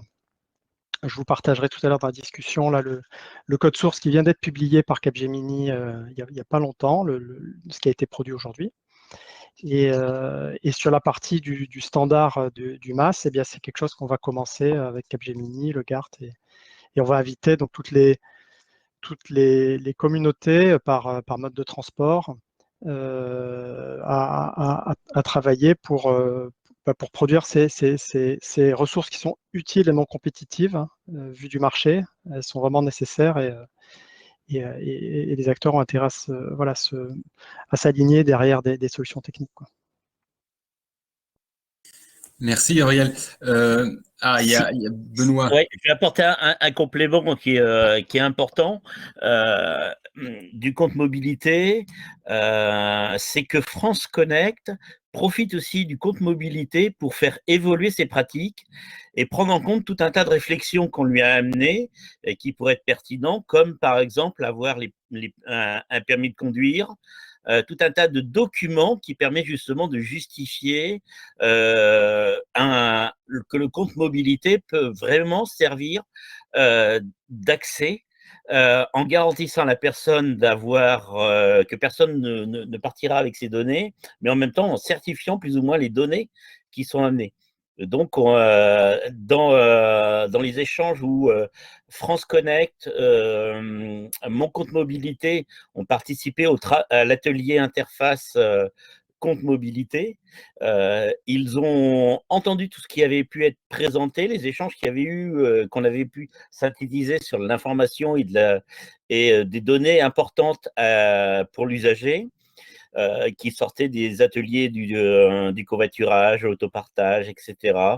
Eh bien, ils ont dit, mais nous, on est très intéressés et il faut qu'on avait déjà en tête de faire évoluer notre France Connect avec ce type de document. Il faut qu'on y pense, il faut qu'on voit pour l'intégrer. Et il faut qu'on fasse nos démarches aussi auprès de la CNIL pour pouvoir aller plus loin. Donc, on voit qu'il y a une interaction entre tous les groupes de travail, comme l'a évoqué Gabriel, mais Laurent tout à l'heure l'évoquera parce qu'il a mappé l'ensemble des groupes de travail qui sont ceux portés par le GART, ceux portés par le CEREMA et puis les autres FabMob, ATEC ITS et bien entendu, on est sur une matrice avec toutes les actions que porte l'ADEME. Le CEREMA et bien entendu le GART et l'UTP et la MINT. Hein. On est vraiment sur une vraie matrice. Donc là, c'est vraiment très important, cette interaction et cette volonté d'évolution. Et Jean-Baptiste, ce matin, nous évoquait un point, et mes collègues j'en parlaient, mais il y a une notion aussi d'interface sur le volet social pour pouvoir justement garantir le niveau de tarification sociale des acteurs pour pouvoir leur proposer tout de suite les aides, etc. Et donc, ça viendrait en complément de mon compte mobilité et on voit tout un tas d'interactions qui se créent où l'usager, une fois qu'il a dit qui il était, qu'il a donné son information fiscale et autres, toutes ces informations sont là, sont protégées, elles sont à lui. Personne, ni Google, ni Facebook, ni personne d'autre ne peut jouer avec ces données-là. Mais par contre, ça dit, eh bien, votre niveau vous permet d'accéder, si vous allez sur tel réseau, d'accéder à tous ces avantages-là. Comme l'évoquait tout à l'heure Nicolas, au niveau de l'Occitanie, de pouvoir avoir le bon justification, le bon accompagnement social pour les mobilités. C'est un point clé, ne pas oublier les mobilités, c'est important pour le social, pour accompagner les gens, pour les aider à retrouver du travail, pour les aider à travailler. L'Occitanie, avec Jean-Luc Jubelin, qui fait partie de notre conseil d'administration, qui est le vice-président des mobilités, et qui est notre 5e vice-président, ont lancé, tu me corriges si je dis des bêtises, les trajets à 1 euro. Alors, je ne sais plus si ça imbrique le mix avec du covoiturage, je ne sais plus comment c'est déjà le concept, mais Nicolas pourra le préciser. Et on voit toutes ces interactions. Et ça, c'est très important parce que c'est une vraie aide à la mobilité. Et sans oublier que tout ça, ça rentre dans le plan et qu'on voit à l'heure actuelle sortir demain, la loi sur le plan climat citoyen, où il va falloir réduire les taux de CO2, etc. Et donc la mutualisation des transports, la mutualisation des communs, public, privé, ont un vrai sens. Et donc pour pouvoir le faire, on a besoin de ces API et on a besoin pour que les filières s'organisent pour gérer leur propre API. Ça, c'est primordial. Merci Benoît. On a presque une conclusion, mais alors, comme Laurent Chevreau a un impératif dans 10 minutes et qu'on avait dit qu'on arrêterait à 15h30, mais on va quand même se permettre de déborder un tout petit peu, on va laisser la parole à Laurent Chevreau. Moi, j'aimerais bien que, en guise pas de conclusion, et on laissera la parole à Gabriel pour ça, mais peut-être aussi terminer sur concrètement, vous voyez, c'est un petit peu l'idée de dire que ok, il y a ce standard d'interopérabilité, il y a une API qui permet d'attaquer des informations et de délivrer des services. On a vu que ça pouvait préserver les modèles économiques des uns et des autres, que ça pouvait permettre de l'innovation, qu'il n'y avait pas d'obstacle. Comment on s'y prend, il a été dit, dans les cahiers des charges, au niveau du GART, on va inciter à ce que ça soit mentionné. Et puis, peut-être qu'il y a d'autres modalités. Est-ce qu'il y a des questions de licence? Quel est le lien éventuellement avec les licences de réutilisation de données? Est-ce que les opérateurs doivent contractualiser cette interopérabilité? Là, l'idée est un petit peu de donner quelques clés pour les AOM qui disent, bah oui, mais OK, il y a Airdex, mais comment je fais, moi, concrètement? Je dois signer un truc, c'est qui déclenche? Combien ça coûte aussi?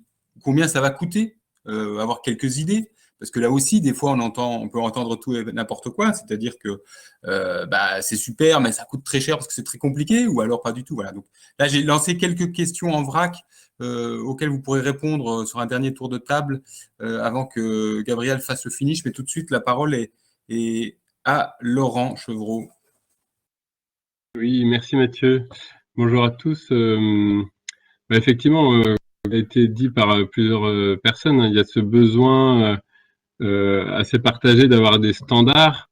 Après, je pense que ce qui sera important pour aller plus loin, quand on va, par exemple, mettre dans des cahiers des charges qu'on demande Airdex, il faudra peut-être être plus précis et savoir si, Airdex Plus, par exemple, est-ce qu'on parle d'Airdex ou Airdex Plus, mais aussi de parler de quelle fonctionnalité. Il y avait le tableau montré par Olivier au tout début et assez parlant, et voilà, en découpant par fonctionnalité, on voit bien que Airdex et Airdex Plus permettent certaines fonctionnalités. Après, chaque opérateur a aussi ses propres outils qui vont permettre de répondre à certaines fonctionnalités ou non.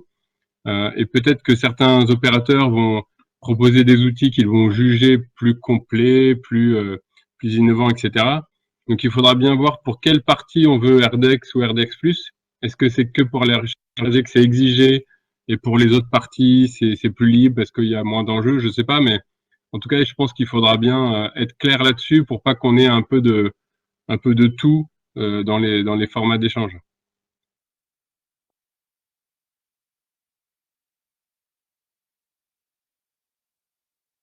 Mathieu, on ne t'entend pas. En tout cas, moi, je ne t'entends pas. Ah oui, merci. J'étais en train de dire merci et je voulais savoir si tu voulais dire quelques éléments du 10 juin, peut-être, oralement. Effectivement, dans le cadre de l'Observatoire du MAS, donc c'est une animation partenariale avec notamment le GART, l'UTP, enfin voilà, il y a plusieurs acteurs nationaux autour de l'Observatoire du MAS. Donc l'Observatoire du MAS, c'est une plateforme en ligne qui référence les systèmes multimodaux. Et dans ce cadre-là, on a aussi mis en place des groupes de travail, dont un sur le covoiturage, hein, pour regarder un peu quelles étaient aujourd'hui les l'intégration du covoiturage dans des systèmes multimodaux. Et on regarde un peu les intégrations qui vont permettre de proposer de l'intermodalité, de l'intégration tarifaire, l'intégration billettique. Et tout ça est pour être diffusé dans un document en ligne dans les prochaines semaines. Et effectivement, on a un webinaire le 10 juin qui est proposé pour restituer le travail de ce groupe de travail sur ces intégrations. Voilà, merci. Merci Laurent. Est-ce que Jean-Baptiste, Arnaud ou même Benoît voulaient ajouter quelques mots et peut-être prolonger ce qui a déjà été dit sur peut-être le niveau de détail dans lequel il faut rentrer fonctionnalité par fonctionnalité au niveau du standard? Alors, Benoît, oui.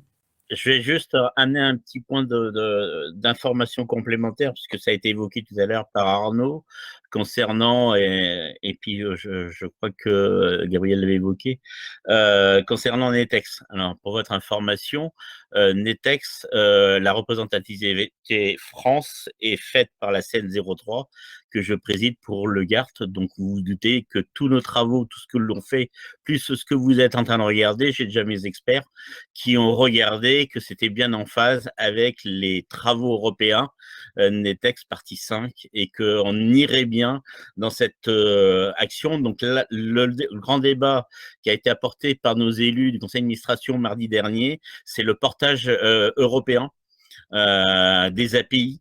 Parce que la DG Move, peut-être que Jean-Baptiste pourra en préciser quelques mots, mais la DG Move est en train de travailler avec les acteurs de la normalisation pour définir peut-être des API standards pour l'Europe. Donc, il pourrait y avoir demain une norme qui doit imposer et qui disent que ça sera ça ou ça. Alors actuellement, il y a les Allemands qui sont en train de faire une seule API pour tous les cas de figure et tous les modes de transport. Donc peut-être que ça sera le mode allemand si on continue à tourner en rond et qu'on n'avance pas sur nos standards. Et puis on fera comme pour les prises, on sera comme des idiots à commencer à connecter au MAS d'abord les covoitureurs allemands, parce que les covoitureurs français n'auront pas la bonne interface. Voilà, donc c'est juste un petit point de détail, mais on sera vigilant, comme l'a évoqué Florian et l'ensemble du conseil d'administration. Et donc le président d'IGART est très sensible à ça, et c'est vraiment la feuille de route, et j'ai carte blanche pour tout ça. Voilà. Merci Benoît. Arnaud, oui. Et il y a Jean-Baptiste aussi, alors peu importe, ne vous battez pas. Vas-y Arnaud. Bon alors, juste pour rebondir sur ce qui vient d'être dit, effectivement, si on veut éviter un mode de fonctionnement à l'allemande, allons-y à la française, entre guillemets, à la rage. Donc, testons. Et je pense que c'est ça la priorité. Mathieu, tu demandais par quoi on commence. Aujourd'hui, déjà, afficher, sur l'affichage, ce qu'Olivier présentait tout à l'heure sur le Get Journeys, c'est quelque chose qui est simple à mettre en place et qu'on peut tester de manière très rapide. Nous, du côté, en tout cas de Ridigo, j'imagine que c'est la même chose chez Mobicop et chez tous ceux qui ont été cités tout à l'heure qui étaient prêts à implémenter ce standard. Nous, l'objectif, c'est vraiment d'implémenter, de faire en sorte que ce soit utilisé. Là, aujourd'hui, par exemple, on a un projet avec la région Sud sur l'insertion sociale sur l'ensemble de la région Sud-PACA. Et en parallèle, on va s'intégrer avec le système d'information multimodal ZOO de la région.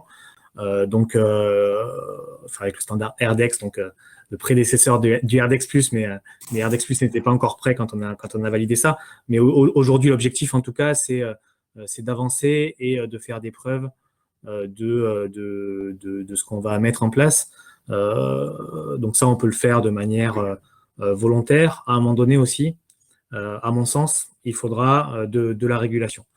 Parce qu'aujourd'hui, il y a des opérateurs qui ne sont pas dans cette vision de coopération. Et moi, mon avis et l'avis de notre coopérative, c'est que dans un premier lieu, les garants de l'intérêt général, ce sont les acteurs publics et les services publics.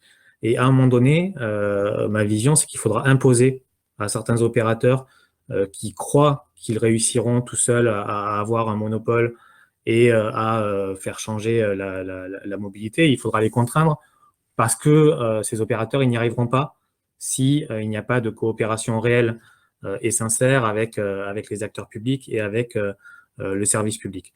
Donc, à un moment donné, il faudra que la régulation soit plus ferme et impose certaines choses aux opérateurs privés ou aux opérateurs de l'économie sociale et solidaire que nous sommes avec Mobicop. Et ça, c'est pas forcément une étape qui aura lieu tout de suite, mais il faut commencer à y réfléchir parce qu'on ne peut pas non plus subir le diktat de certains opérateurs qui refusent a priori de s'interfacer avec le reste du monde. Et après, concrètement, dernière phase, un peu pas provocatrice, mais c'est donc comment on fait, quand est-ce qu'on s'interface avec Mobicop et Ridigo. Donc je pense que c'est quelque chose qui pourrait aussi avancer et montrer que le standard RDEX+ a un intérêt concret et fonctionne dans la vraie vie. Et en tout cas, nous, on est prêts à le faire avec Mobicop et avec tous les autres opérateurs qui le souhaiteraient très rapidement, enfin le temps de l'implémenter techniquement. Oui, est-ce que Jean-Baptiste, vous vouliez prendre la parole ou... Oui. Alors, en 3 mots, parce que voilà, le temps passe, je serai rapide et très bref. Alors effectivement, du côté européen, il y a beaucoup d'initiatives sur ce sujet. Alors, à la fois sur la mobilité du quotidien, et en ce moment, l'IRP, qui travaille sur la plateforme ferroviaire, travaille aussi pour faire converger la billetterie de ces services ferroviaires qui aujourd'hui ne sont pas concernés par le MAS, par l'article 28 en France notamment, mais seraient versés, et pour unifier également les transports aériens qui sont aujourd'hui à part et ne sont pas dans l'article 28. Donc il y a des ambitions très importantes du côté européen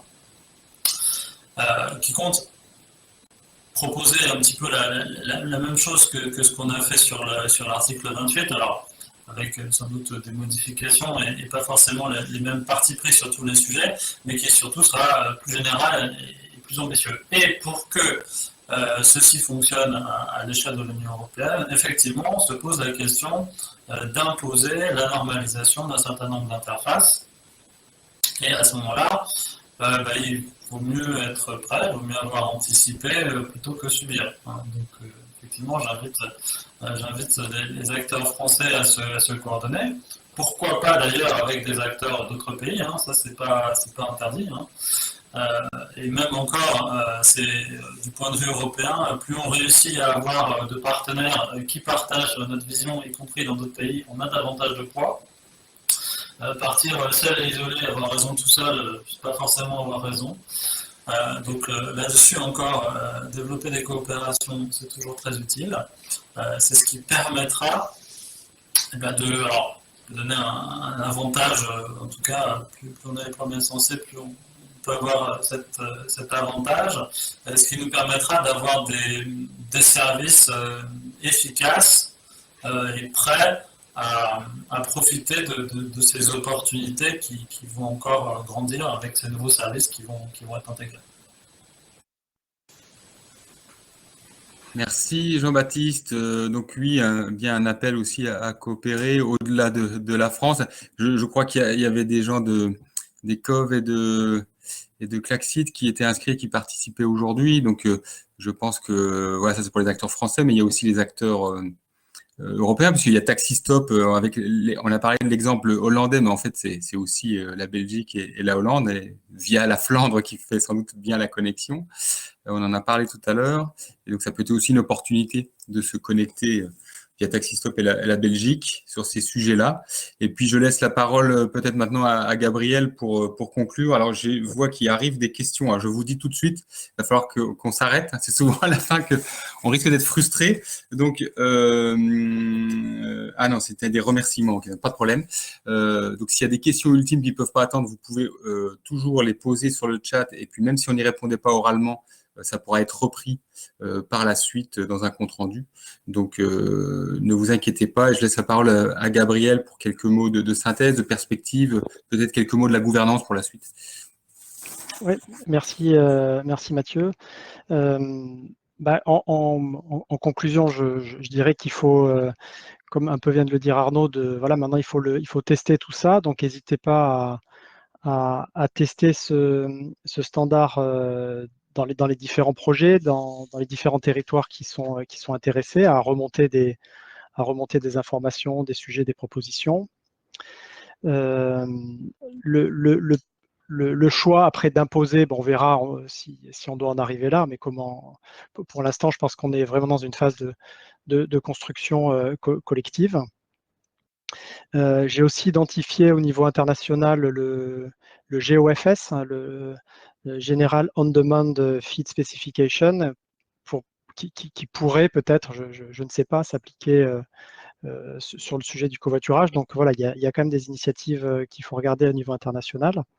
Mais en France, encore une fois, on a, je pense, un écosystème très diversifié, très dense, avec beaucoup d'actions. Donc on doit arriver à se mettre d'accord sur un standard et à le proposer au niveau international. Donc sur la suite, comme l'a dit Jean-Baptiste, il y a un avenant qui va permettre d'avoir du budget pour travailler sur les standards du MAS. Et donc dans ce cadre-là, avec le GART, on va animer et Capgemini bien sûr, on va animer des groupes de travail par type de mode. Et moi, je pense que ce standard-là, il a toute sa place dans le sujet du covoiturage. Et ça nous permettra voilà, d'avoir brique par brique des solutions standardisées.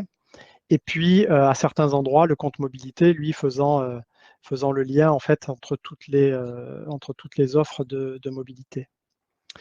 Pour votre information, par exemple, dans la fabrique, on travaille aussi sur d'autres types de registres. Le registre de covoiturage a bien inspiré les acteurs, par exemple, de la cyclologistique ou de l'autopartage, qui réfléchissent à des dispositifs de type registre. Donc tout ça pour voilà, constituer progressivement des solutions de certification de mode qui permettent après à l'autorité organisatrice d'inciter et de donner un avantage à ces solutions-là. Voilà un petit peu ce que je pouvais dire en conclusion. Et dernier point, donc on va avec éventuellement aussi le CEREMA dans ces groupes de travail faire avancer ces sujets techniques. Il faudra donc pousser des expérimentations. Et puis, pour les personnes qui ont des informations, des relais au niveau européen, constituer probablement aussi un sous-groupe qui regarde un peu ce qui se fait, un peu en veille, et puis qui va réfléchir à la façon dont on va proposer ce standard-là à l'échelle européenne. Ça me semble être les prochaines étapes. Eh bien, super, merci. Donc, moi, je reprends simplement la parole pour à nouveau remercier tout le monde, remercier tous les acteurs. Sur le plan technique, tout à l'heure, je ne l'ai pas fait. Merci à Camille, Ilona et Madeleine sur le support en termes de communication et donc en termes de support technique sur cet événement. Merci à nouveau à tous nos intervenants et à tous les participants aujourd'hui présents. Et puis, à très bientôt pour la suite, puisque finalement, ce n'est qu'un début. Au revoir. Au revoir. Au revoir. Merci.